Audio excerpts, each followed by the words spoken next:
Kanji Ramji originated from Samghoga, about 14 miles from Mundra, Kutchh.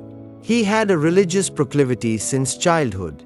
His habits were very simple and he lived a saintly life till last breath, so much so that the Imam during his first visit to East Africa said, "What should be the moment's qualities, habits and manners are seen in Kanji Ramji. Everyone must follow them accordingly." Zanzibar, 5th July 1899. He was also the Mukhi and became known as the Dini Darwish of Kutchh due to his pious life. His son Alidina was born in 1843 in Samghoga. Kanji Ramji set out for a journey with his 12-year-old son, Alidina, in 1855 and sailed from Mandvi to Zanzibar after the difficult trip of 21 days.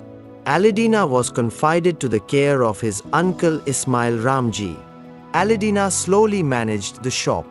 After being satisfied that his son had mastered his profession, Kanji Ramji returned to India. In 1857, Alidina, accompanied by his uncle and aunt, left Zanzibar for India, where he got married at the age of 14 years to a girl named Lalbai. He returned to Zanzibar and centered his attention to his business and Jamati services. Imam Sultan Muhammad Shah made a tour of East African countries for 3 months and 10 days in 1905. The Imam appointed Alidina Kanji as a member of the first Ismaili Council on 20th August 1905. The Imam also consigned him charge of the Aga Khan Club. He was finally appointed Mukhi of the Zanzibar Jamatkhana on 19th March 1914 with the gift of a traditional robe, a turban and a gold watch in appreciation of his meritorious services. Imam Sultan Muhammad Shah arrived in Zanzibar on 31st January 1937. During the Deedar, the Imam summoned Wazir Mukhi Alidina Kanji by his side and said, "I am pleased to see you. You have very well served the Jamaat and Imam. Due to this service you are very healthy. I am much pleased with you. You have rendered a lot of service." To this, he said, "Mawla, it is due to your blessings that I have such a good health, and even at this age I can see clearly, walk and go to Jamatkhana. I can discharge my duties of prayers and ibadat in sitting posture on the ground." The Imam said, "I am much pleased with you and shower my blessings upon you. I shall summon you to my bungalow. I have to tell you many things." Clad in robe and turban, Mukhi Alidina arrived at the bungalow at the prescribed time. The Imam asked Captain Majid Khan, died in 1956, Hujur Wazir Ali Muhammad Maklai, died in 1971, and Chief Wazir Hassan Ali Qasim Ali Javeri, died in 1968, and others who were in attendance, to leave. The Imam ordered for tea and asked Mukhi Alidina to drink it. He expressed his inability, but the Imam insisted him to drink. Then, the Imam said, "It is said that you are 92 to 93 years old. Is it true?"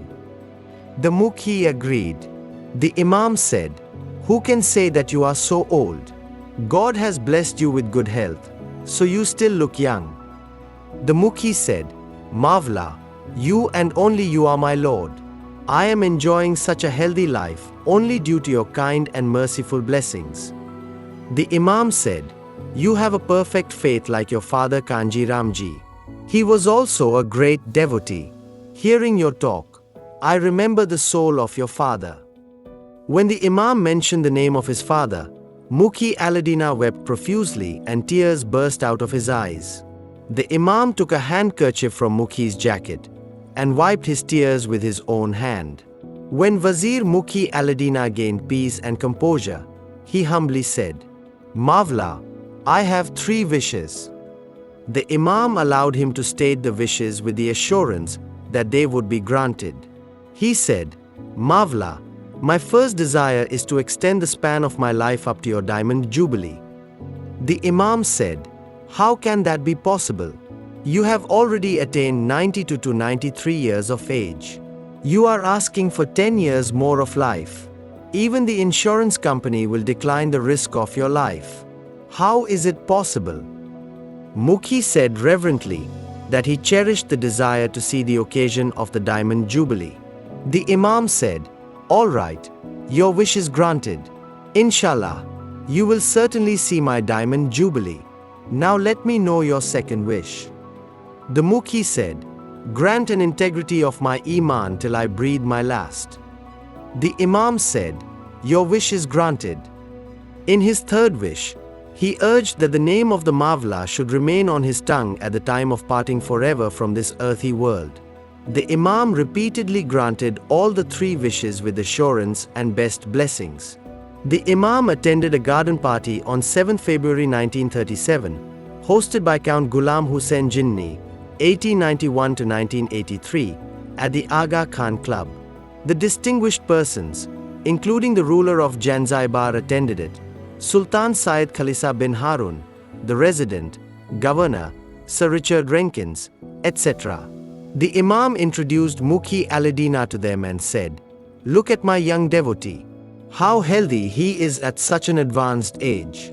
He has served my father, grandfather and grandmother." The Sultan said, "He has friendly relations with us as well as my forefathers who had come from Muscat. Our relation with Alidina is still as healthy as it was then." When the party was over, Mukhi Alidina set foot towards the Jamatkhana about 3 miles away from the Aga Khan Club. On the way near the entrance, the Imam's car overtook him. The Imam made the car stop and asked him to shake hands with his Begum, saying that she was very happy to see you in fine fettle at this advanced age. The Imam then said, "Alidina, I am proud to see that you have served my forefathers and now you have been serving me. I see you have a true faith. As such, I am very happy." Mukhi Alidina bent down in reverence. Then, the Imam went on his way. Mukhi Alidina was hale and hearty even at an advanced age. He could read and write without assistance and retained clear visions and was able to chew sugarcane with his original socket of teeth. He was attending regularly Jamatkhana and maintained accounts and records himself. He enjoyed a robust health and took a pretty long walk every day. His indefatigable energy, his shining enthusiasm for every work made him more active than many a young man. He had wonderfully defied old age and kept it at bay. His physical and mental powers were as alert as ever. On 5th May 1945, the Imam said to the Jamaat, "The old people should walk extensively at least once a week. For the advantages of such exercise, you turn to Mukhi Alidina Kanji, who is over 100 years of age. How healthy he is." His late father Kanji Ramji used to walk from Pune to Mahabaleshwar, a distance of about 50 miles for the Deedar of the Imam. I don't mean that you must also undertake such an adventure. I say is that you must also have enough walking twice or thrice a week. The Imam gave an audience for Deedar at the Aga Khan Club in Zanzibar on 26 June 1945. The Imam asked Count Ghulam Hussain Jinni to bring Mukhi Alidina onto stage. The Imam said to him, "Mukhi, this time after the Jamati works are over, I shall come to your shop. I am very happy to see you. How are you now?" He said, "Mawla, my health is very good due to your blessings. I go to Jamatkhana and sit on the ground for ibadat. I have received full benefits of the blessings you have very mercifully bestowed upon me." After having performed Jamati works, the Imam walked to the shop of Mukhi Alidina. It was close by. The Imam said that he had come to see the workings of his shop. The Imam also said, "Now you consign all business works to Jafar Ali and keep your mind in peace and free from worries. Do you remember that my Diamond Jubilee will take place next year? You will have to come to Dar es Salaam at that time." The Imam also saw the books of account maintained by Mukhi Alidina and said that he needed not to trouble himself with writing them. Jafar Ali would take care of it. The Imam also advised him to take rest and live happily. The Imam said, "Come to my bungalow with your family today. In the evening, I shall bestow upon you the honor of being photographed with me along with your family."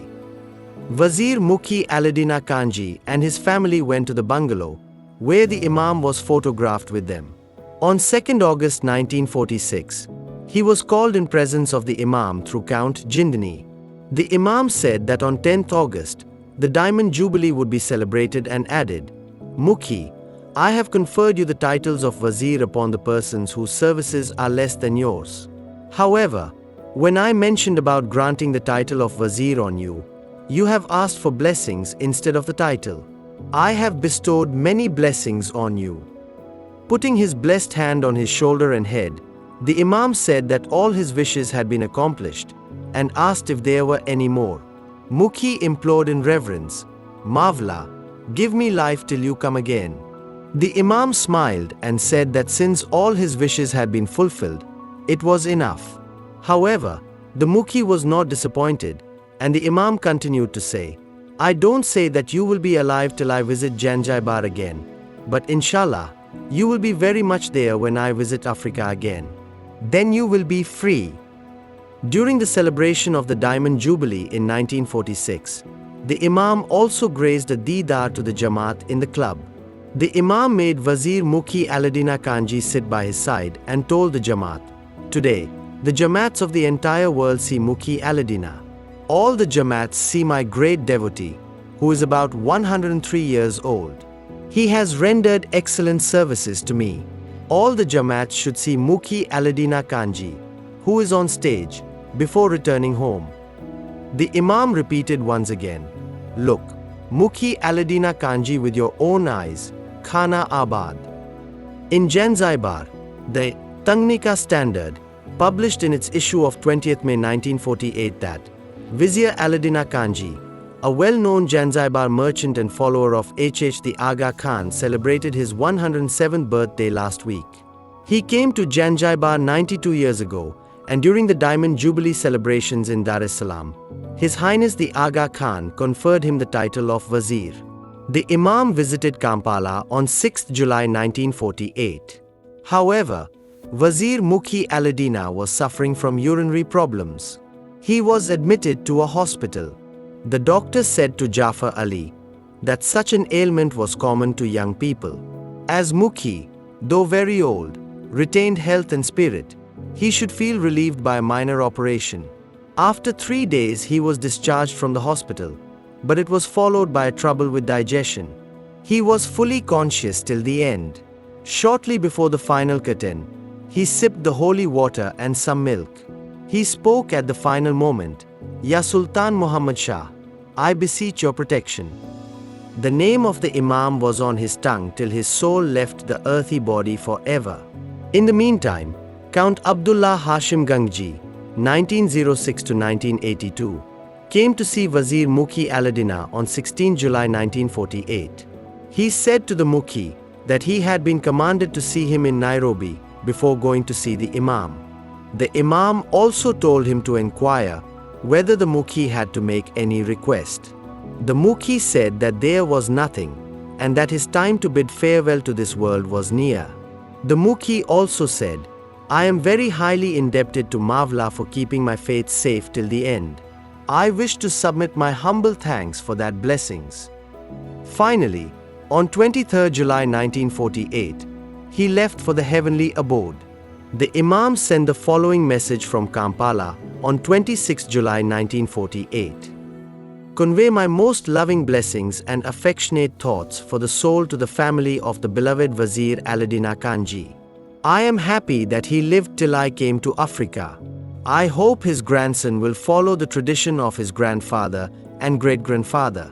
On 16 August 1948, the Imam gave a Deedar in Zanzibar. While ascending the stairs up the stage with his hand on Jafar Ali's shoulder, the Imam inquired about the demise of Wazir Mukhi Alidina. Jafar Ali said, "He was fully conscious till the end, imploring for the integrity of his faith, and marched out from this world with your name on his tongue." The Imam was pleased to hear and said, "He was fully devoted and a perfect believer. I am pleased that all his desires were satisfied. He has rendered excellent services. You have performed a very difficult task of looking after such an old person. Therefore, you shall flourish in life. For this, I give my special blessings to you." After the plane carrying the Imam from Tanga for Zanzibar, the Imam told to Mata Salamat that he summoned Mukhi Alidina Kanji all the time as soon as he reached Zanzibar. He was no more then. The Imam said, "Give me my tasbih from my pocket, so that I may converse with his soul and bestow blessings on him." This incident was related to Jafar Ali by Hajiani Janab, Mrs. Rai Muhammad Ali Rashid, the secretary to Mata Salamat. She also said that the Imam remembered Wazir Mukhi Alidina as soon as the plane neared Zanzibar. Wazir Mukhi Alidina Kanji had 5 daughters, all of whom predeceased him. His 5th daughter, Khatija, expired in 1945, just a few days before the Imam's visit, who sent a message from Mombasa on 12 June 1945 to Mukhi Bhalu of Zanzibar Jamatkhana that, "Best blessing to Hujur Mukhi Alidina Kanji, and give him consolation that his daughter is with me in my presence and he should not fret. Looking forward to meeting him." Khatija, the wife of Dhala Qasim, left behind 6 sons and 3 daughters, the eldest among them being Jafar Ali, an honorary missionary since 1935.